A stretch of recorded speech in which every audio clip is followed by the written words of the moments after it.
wondering how I got into this mix. Hey everyone, this is Derrick Broze with the Conscious Resistance Network, and today I have the pleasure of being joined once again by a good friend and somebody I truly admire and just doing so much great work, Mr. Jeffrey Tucker. How are you doing? It's great to be here, Derrick. Thank you for having me. Yeah, I'm excited to talk to you.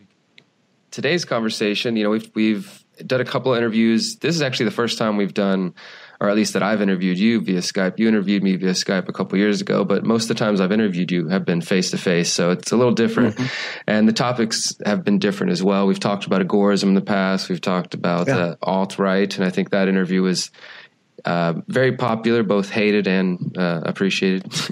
Yeah, I saw that you got some real pushback on that. I mean, it's interesting.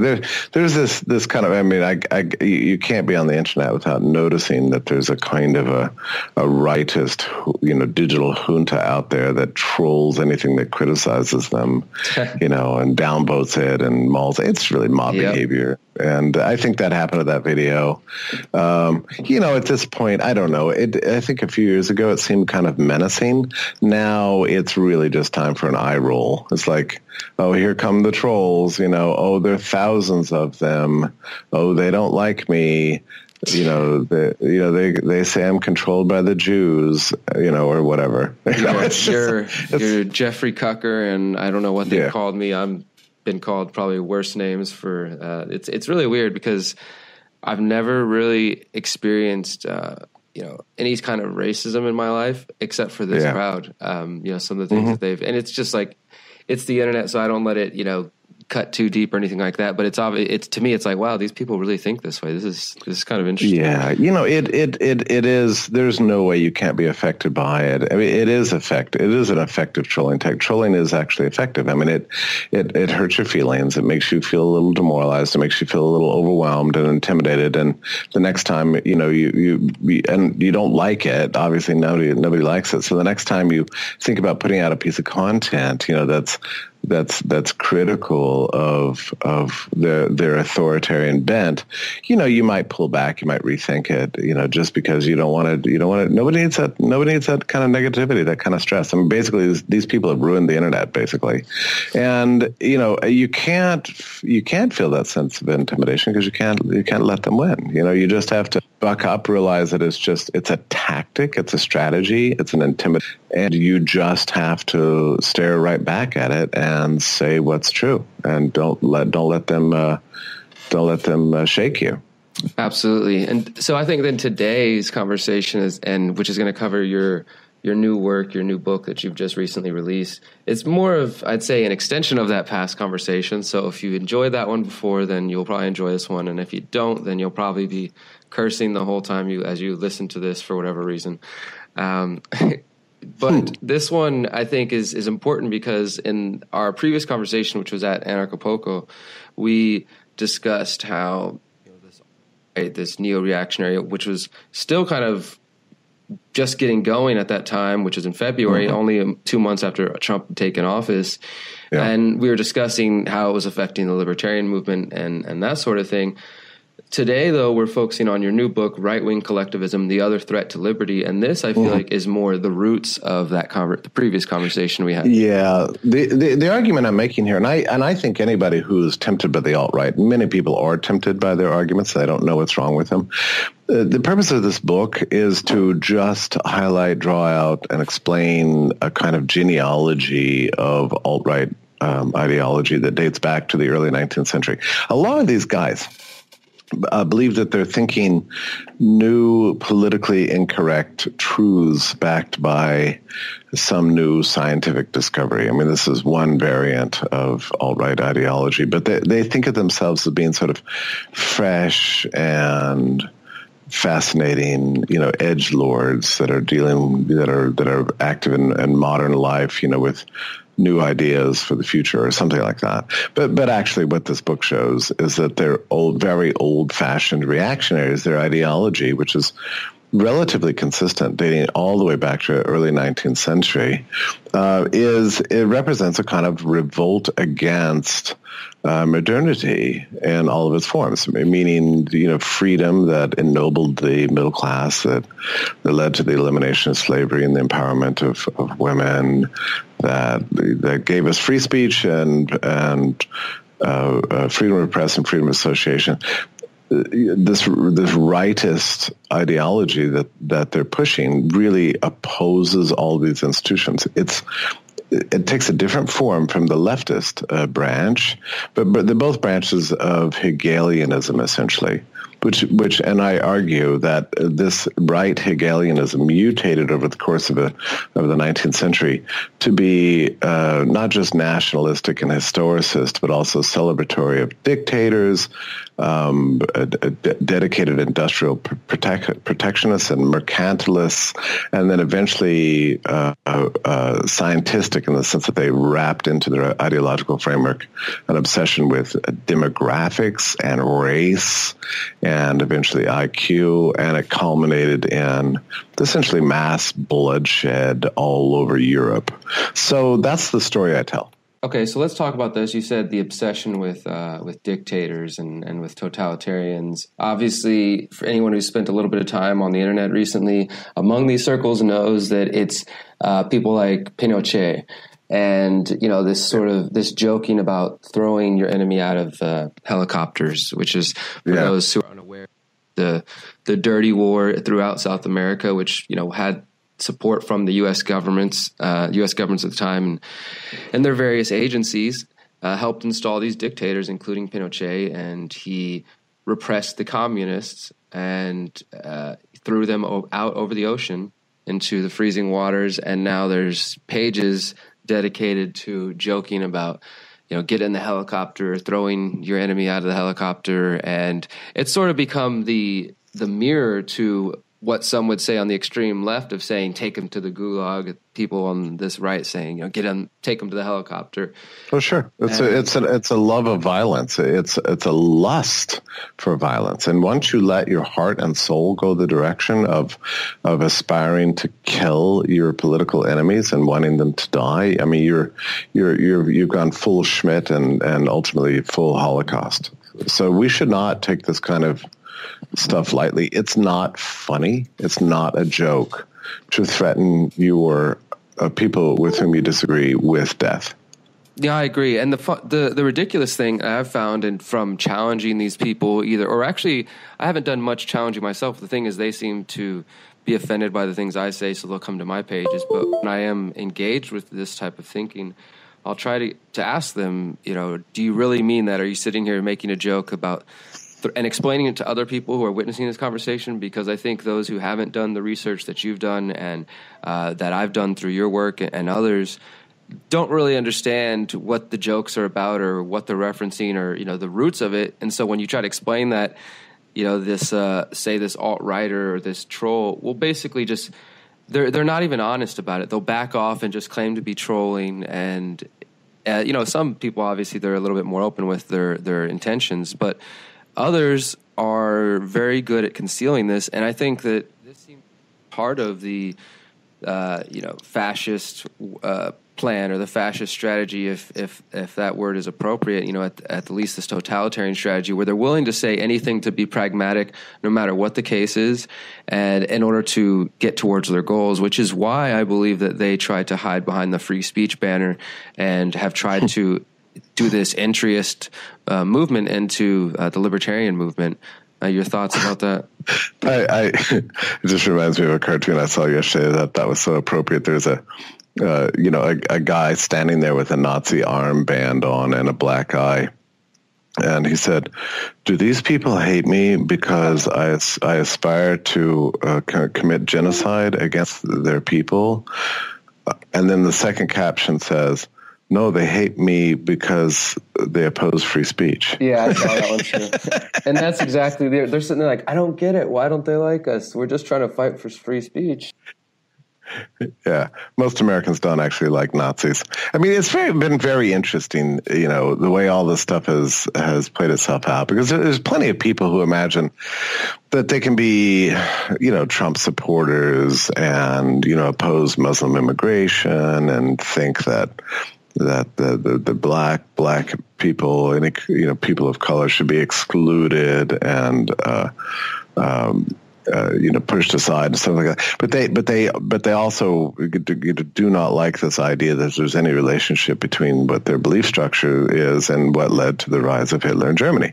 This I think is a funny American way. I mean, Americans hate Hitler and they hate the Nazis, right? So we defeated them in war, so therefore we can't learn any lessons from them. It's a huge mistake. I mean, the problem is thinking that Hitler is some sort of singular evil and the Nazi experiment was some sui generis, flash in the pan that happened and it came about in one place at one time, and then we stamped it out.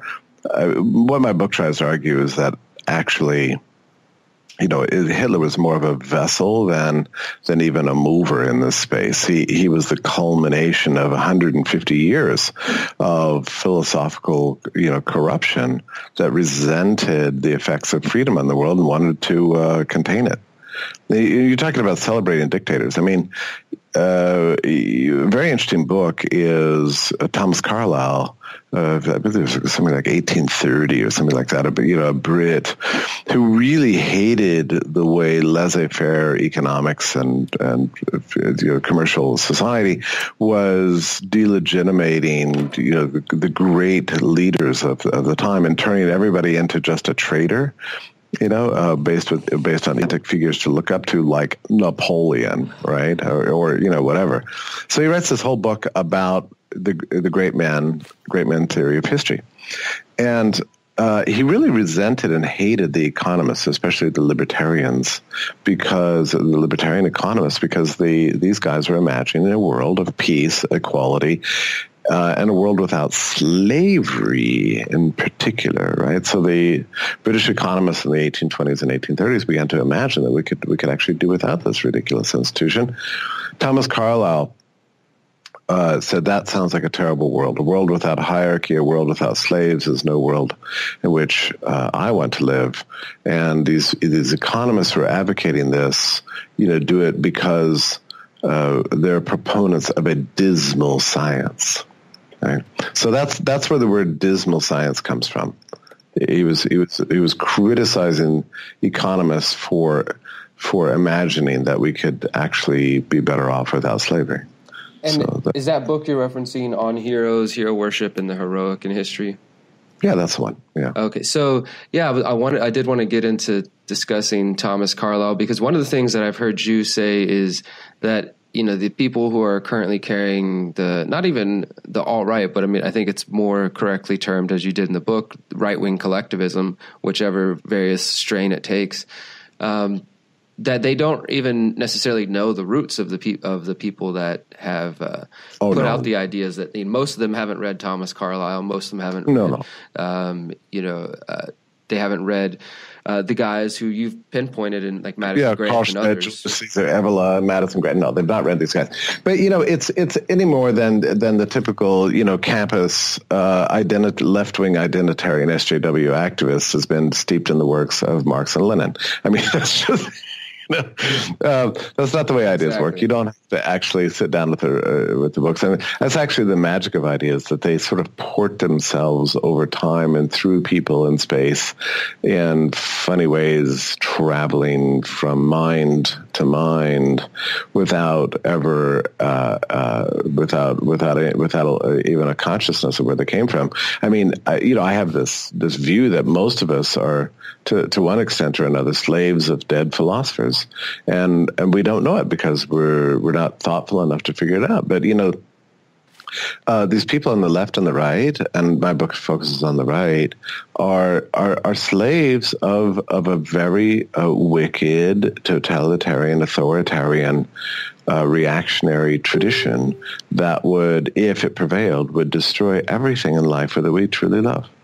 And I'm not sure they know that. And so this is one of the reasons I I swear to you, Derrick, I know more about this ideological bent than any living proponent of alt-right ideology. I know their stuff better than they do. Yeah, I would agree with you on that. I think that definitely you've put the time into this. And after you started talking about it in summer 2015, I started paying attention shortly after there, and we have had these conversations both, on camera and just personal conversations, really following this trend. And I'm just so thankful for the work and the time that you've put into to point out the origin of these ideas, because this has given me, and I'm sure others as well, the ability to communicate with people who I see going in this direction, to say, like, look, this is the root of these ideas. And I've also done quite a bit of research and following the trends and the terminology from not only Richard Spencer's The Alt-Right website, the altright.com, but the Traditionalist Workers' Party, some of these different groups that claim these ideologies and these belief systems, and to try to, you do a great job of looking at the 1900s and the 20th century and seeing where the roots are there. And I looked even more recently, not to the current time, but the early 2000s, and you see people like Mencius Moldbug and some of these what people are now calling the alt tech, and right. So I see some the of the dark enlightenment crowd, exactly, the dark enlightenment reactionaries and such. And it's so true that I'll see some of the phrases getting repeated by certain people on Facebook, and I don't mind saying some of these people are people that have been long term, or at least during the Ron Paul time, they claim to be libertarian, like Chase Rachels, which to me is just so interesting to watch that particular person, because he has like a book out through Mises, which he calls the Anarcho-Capitalist Bible, but has gone further. Yeah, he literally referred to his book as the ANCAP Bible. But he's gone further and further in this direction of sure. But Derrick, you and I, we see this. I mean, you're sophisticated, on this topic, and you know how it works. I mean, people start dabbling in things a little bit. It starts with a small intellectual error, and there's like 2 or 3 little errors that people make in their thinking, and then it mutates and it becomes like a malignant brain cancer, and I see where these people are going. I look at their race obsessions, their IQ obsessions, their identity obsessions, the focus on culture and nation, and then it's about great men, and then it's about we got to hate the left so much we got to kill them, and so on. And I get bored watching this crap, and misogyny is always part of it. It's always misogyny, and then it's a lot of times it begins in misogyny, mutates to hardcore racism, and ends in anti-Semitism, and then full scale genocidal ideological dictatorship ideology, but to watch it all happen at this point is kind of boring. I mean, it's really like watching somebody in stage 5 cancer, that has no chance. I mean, all you're doing is watching them die spiritually and mentally, and it's just a matter of time. They all eventually go full Cantwell. Well, how do we? So, because I agree with everything you just said there. I mean, it's true. You can see it happening. I've seen it where I'm like, wait, oh no, I see here comes those familiar phrases, and I do think there's so many routes that people took through this. There was an article, and I know you responded to it, coming from, I don't remember who originally wrote it, but basically saying, is libertarianism a pipeline to the alt-right, and trying to draw some of these connections. And we've talked about this in the past too. I mean, there's definitely the Hoppian alt-right who see themselves as, they think they're actually libertarian, but they are so obsessed, as you said, with getting rid of the left or fighting the left. They've stopped worrying about the state. Now they're concerned about, immigration and borders and all these kind of things. And after a while, it does get old. It's the same old thing. But is there a way to reach out to these people? Or are they, because to me, sometimes it seems like it's almost a reaction to things on the left. So perhaps some of these people, they said, I hate feminism so much. These people, these feminists, they're attacking men. And then they go from there, and then they just get more and more extreme. Is there a way to approach them to bring them back to it? Or is this people who never got it? Well, this is part of the reason I put out this book, is that I really want these people to read it and face their family tree and ask whether they like what they see. I mean, I think that's an extremely important thing. That's usually the first step, but another step that has to happen is that people have to fix what I consider to be their intellectual errors. And Derrick, since we're on this podcast together, if you don't mind, I'd like to just highlight one of them, if it's okay. Absolutely. Okay, so one seemingly small error that you see people make, and Hans Hoppe, and he's an old friend of mine, and a very brilliant man. So, I say this with some cautions, but he made a small mistake in his thinking, and went something like this. Okay, I'm speaking as Hans, right? I am an anarchist. I want to abolish the state. In my ideal world, everything would be private and everything would be controlled by contract and agreement and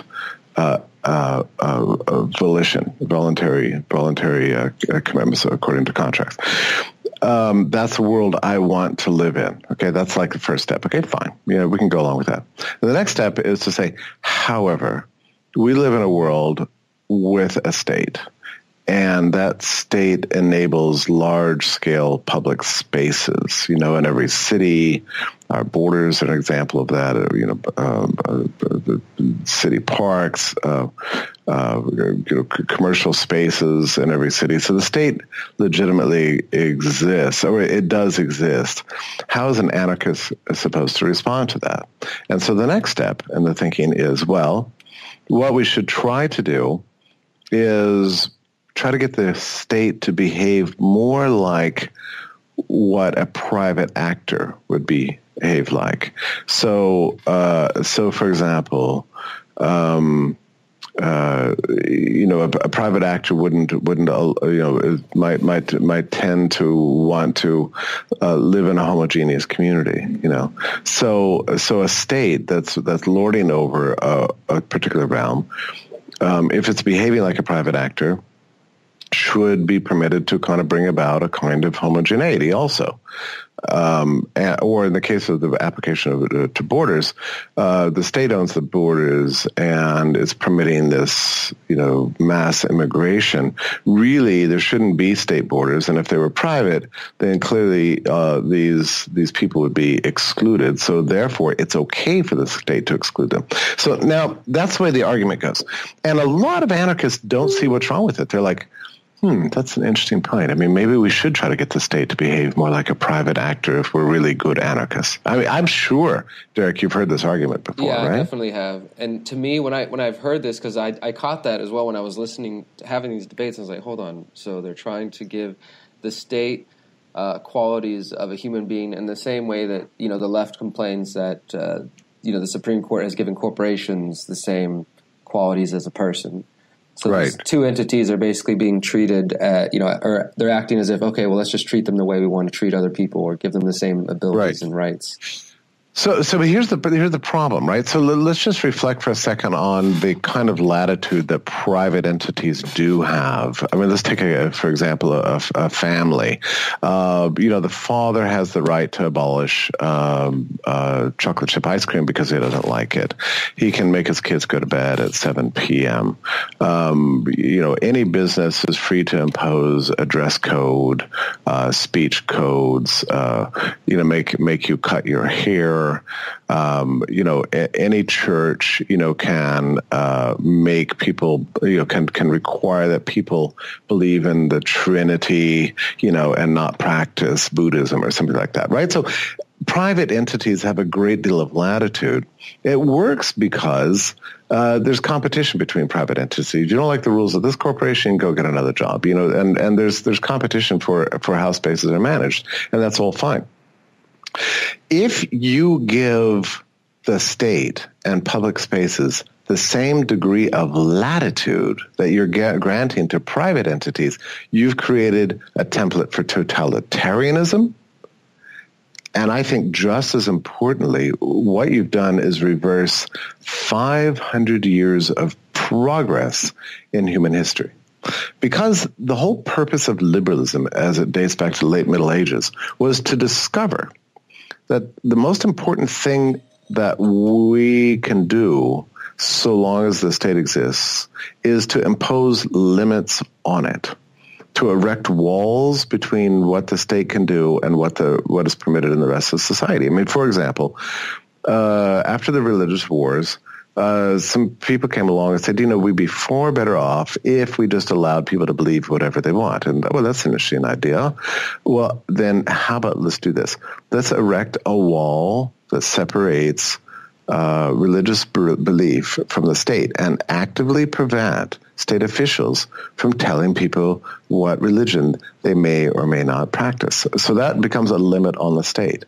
Then similarly with free speech, let's have a rule that anybody can say anything as long as they're not hurting somebody else, and put a wall between society and the state that prohibits public officials from entering into that realm. And the reason we want to do that is to both enable freedom, but actually just as importantly, the state is a very powerful and toxic institution. And if it ever oversteps its bounds, it's going to lead to corruption, not only of public life, but of the rest of society too. So that's how the progress of liberty took place, was through progressive limitations on the state in every respect. And by the end of the age of classical liberalism, we're talking about the late 19th century, there was widespread agreement that the state has to limit its activities in society to the bare most minimum.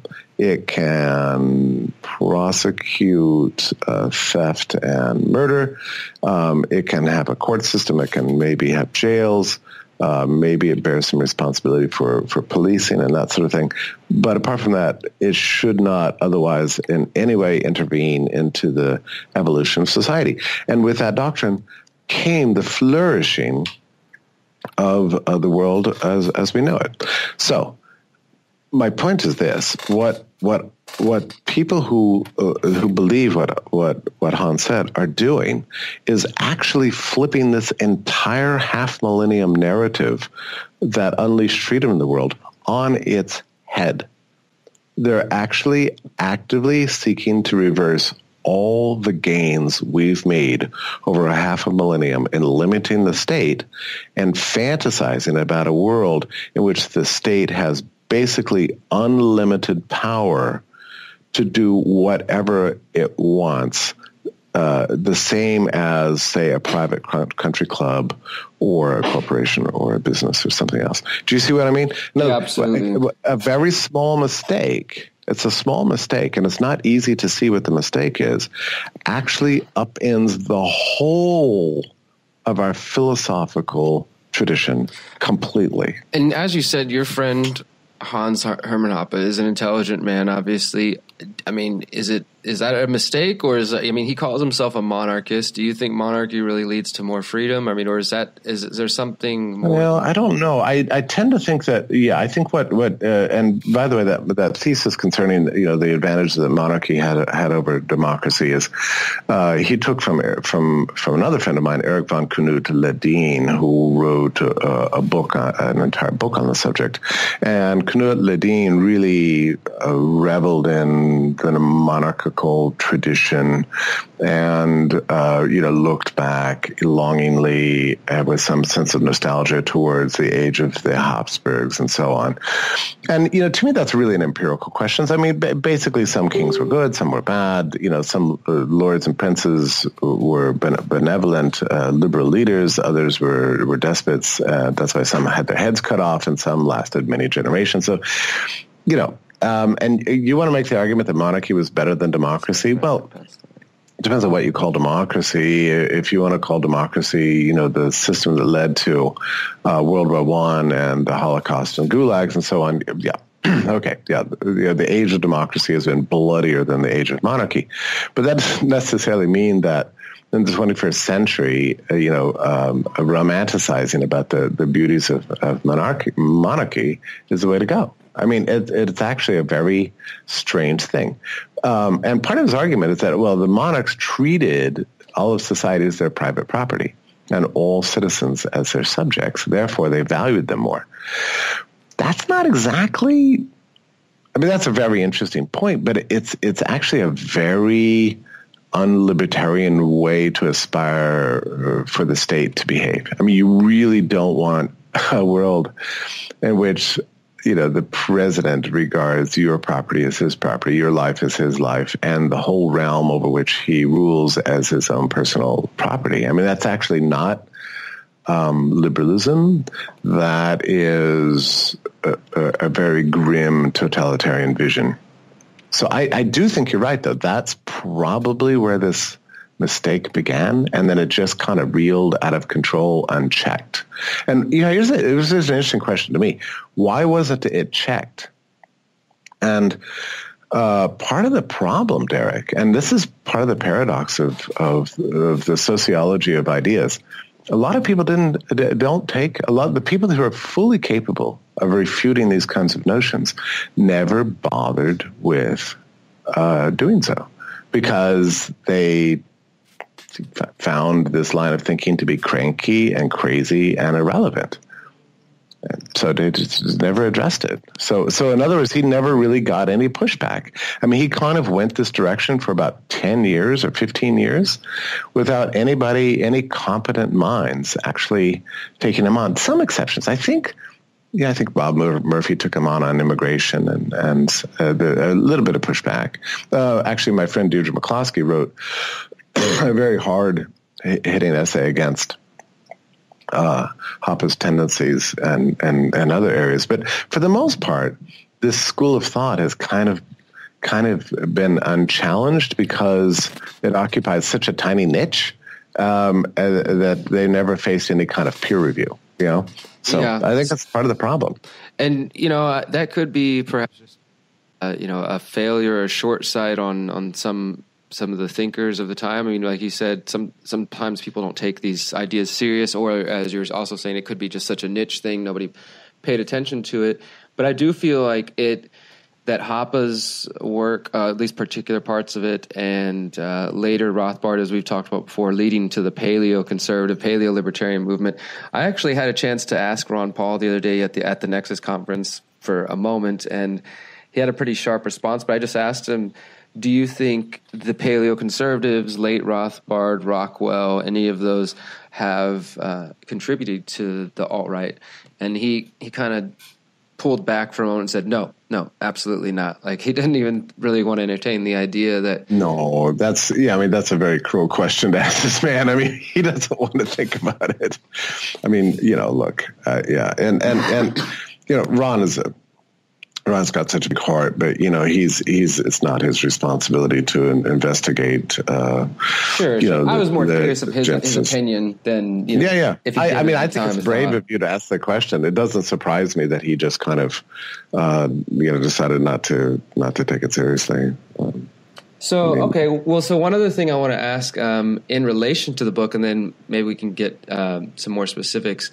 When we're talking about this alt-right and this movement, some people will be gracious enough to say that it's just a reaction, or some of the people have tried to even say like, well, if the SJWs or the politically correct left wing hadn't pushed so far in this direction, we wouldn't have had to take up our position, which again, I think it's kind of a weak argument, because if you're that easily swayed towards genocidal ideas or racism or bigotry, then I don't know, maybe you had some all along. But I do think that there is some at least thin element of the truth in there. When I look at the work of, what Jordan Peterson often refers to as, he talks about the Frankfurt School, but he talks about the postmodernists and things of this sort. And I did a little bit of research, and for me, if I see any origin on the left that could cause, a reaction on the right, it's the thoughts and the ideas of Herbert Marcuse and his essay "Repressive Tolerance," which it seems to definitely have influenced some of the new left and some of those on the left. And even when you read through the sections in here, I mean, he basically is the other side. He's saying liberating tolerance then would mean intolerance against movements from the right and toleration of movements from the left. So basically saying there can never be. He's saying the exact same thing that the alt-right's saying now. It's like, as long as it's from the right wing, then we must oppress it, we must oppose it. And if it's left, then we support it. And this is when I was studying the different blogs of these alt-righters and neo-reactionaries and the right, they use phrases like "never punch to the right," and so they have this idea of you don't talk down on the more extreme elements to your right, because then that'll make everybody look bad. So you don't call out the racists and the anti-Semites.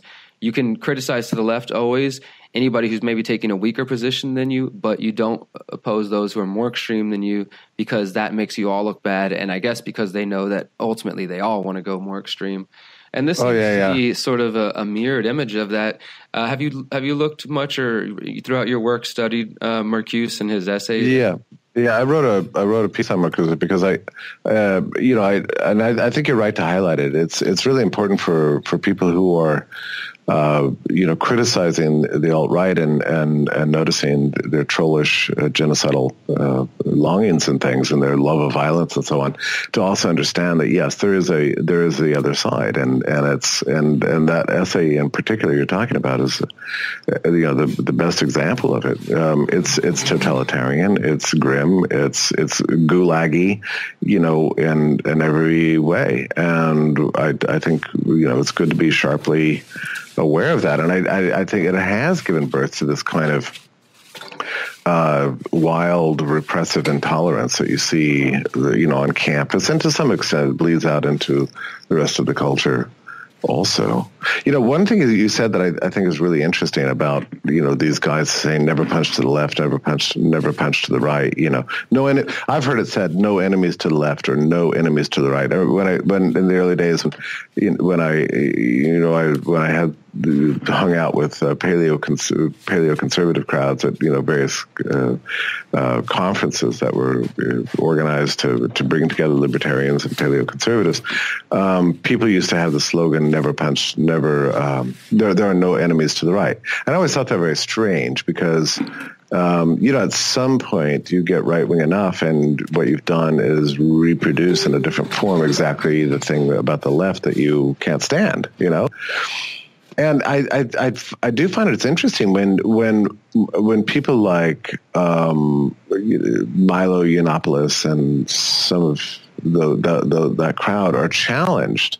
Listen, you claim not to be a racist, but you've got all these racist friends. You claim not to be an anti-Semite, but look at the crowd that's celebrating you.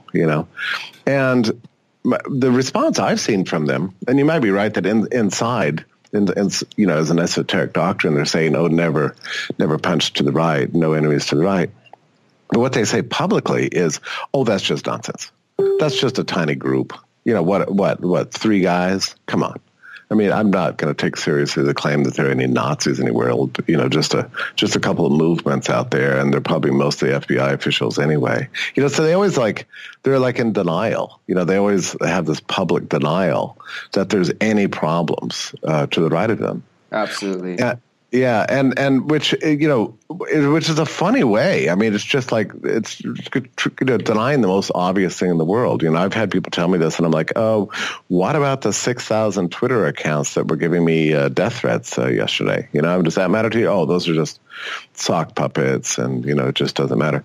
And that that claim has been going on for a long time, a couple of years, ever since the rise of Trump, really. But what changed it all, and what made this an unsustainable thing was of course the great event of Charlottesville, where these Nazis got overconfident and they decided that it wasn't necessary to hide anymore, that the race revolution was at hand, and they could actually march around with swastikas, and sidearms, yelling anti-Semitic slogans, and that people would just think this was great. They'd feel inspired to unite the white race behind their wonderful revolution. Actually, the result was, in fact, the opposite. I mean, it's just universal horror. Why have you Nazis invaded our nice, pristine southern town to shout calls for mass murder? We don't appreciate it. Get the hell out of here. And it was filmed with their candlelight, with their torchlight vigils, and I mean, it was just a horror. And then, of course, it ended up in a grim death. And it was horrifying for people, just average people around the country. And that event was a huge turning point in many ways. I think it sort of marked the decline of the alt-right. Now, what should have happened to the alt-right after Charlottesville is that anybody who had ever identified with that movement or posted a Pepe for the Frog meme or retweeted a Holocaust joke or whatever, that they all should have hung their heads in shame and gone back to normal life and started to love America and human rights again. That's what should have happened. That's unfortunately not what happened. Bad ideas die very slowly. But I do think that kind of represented a sort of a turning point. At least I like to believe so.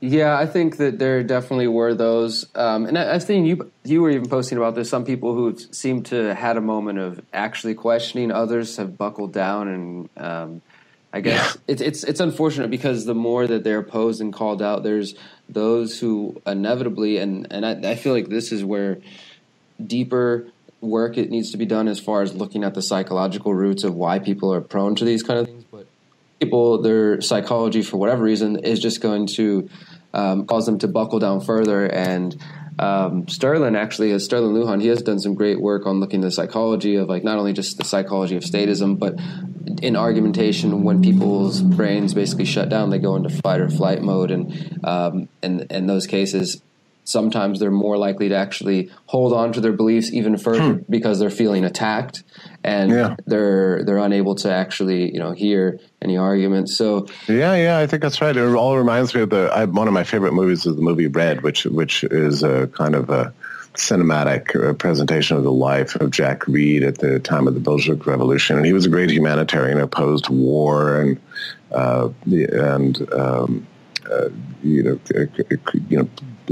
the warfare state and corporate capitalism and so on. And he went over to the Bolshevik Revolution and was there for the actual, night in which the government was finally overthrown and stayed another 5 years in the early years of war communism. And it was just a great moment. I mean, because there's so much suffering everywhere. People are being shot. The presses were all, being shut down. Nothing worked anymore. There was, a savage war on the political enemies of the communists and so on. They set up a totalitarian state. And there's a scene in the movie where Emma Goldman says to Jack Reed, and they're in Moscow, she says, all of this stuff is happening. The people are suffering. People are dying. They're dying. They're shooting enemies, shutting down the free press. I mean, there is no art. There's no beauty. Everything is falling apart. If this is communism, I want absolutely nothing to do with it. And Jack Reed shoots back to her. He says, then what has your life been worth? I mean, you've been fighting for communism your entire life. This is the revolution. We are in it. And did you really think that we could realize our dreams without violence, without bloodshed, without mass human suffering? That's what's necessary. And if it's not necessary, what has your life been worth? So it's an interesting moment because, Jack Reed is just revealing himself to have gradually, gone from, a liberty-loving humanitarian to become really an apologist for the most egregious forms of totalitarianism, and his soul is utterly and completely corrupted. So something similar happens to the alt-right, I think, over time. Yeah, and I think, unfortunately, I've witnessed that slow decline in some people that I've known, either actual real world relationships or just through the interwebs and seen other people in the various movements go that direction. I don't know. Do you think that the book, if like you said, those are the people you want to read this book, do you think that it has an opportunity to confront them with, as you put it, their family tree and perhaps cause a shift or a change in their perspective? I think so. Because, they don't, most of these guys have no idea what they're inhabiting. I mean, they've moved in to this new house and they have no idea who owns it, who built it, what the address is, or what the fate of this place is going to be, And most of these people are deeply ignorant of philosophy, of history, of real history.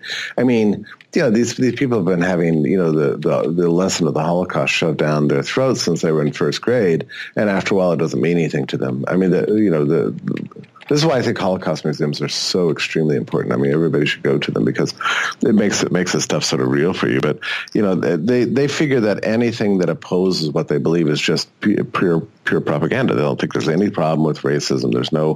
There's no downside to misogyny, and so on. And they're just sadly mistaken because they're deeply historically ignorant, and they have no idea that they themselves are willing slaves of the most egregiously violent, horrible, weird cranks over the last 200 years, and that they're just repeating, crank science from the 1840s and 1880s, 1890s, and so on. They don't know where they came from, and I think if any of these guys read my book, they would be shocked to discover this. And I don't use a lot of language in there just saying, oh, you're bad, don't be a racist, don't be an anti-Semite. That's not, the book is not preachy.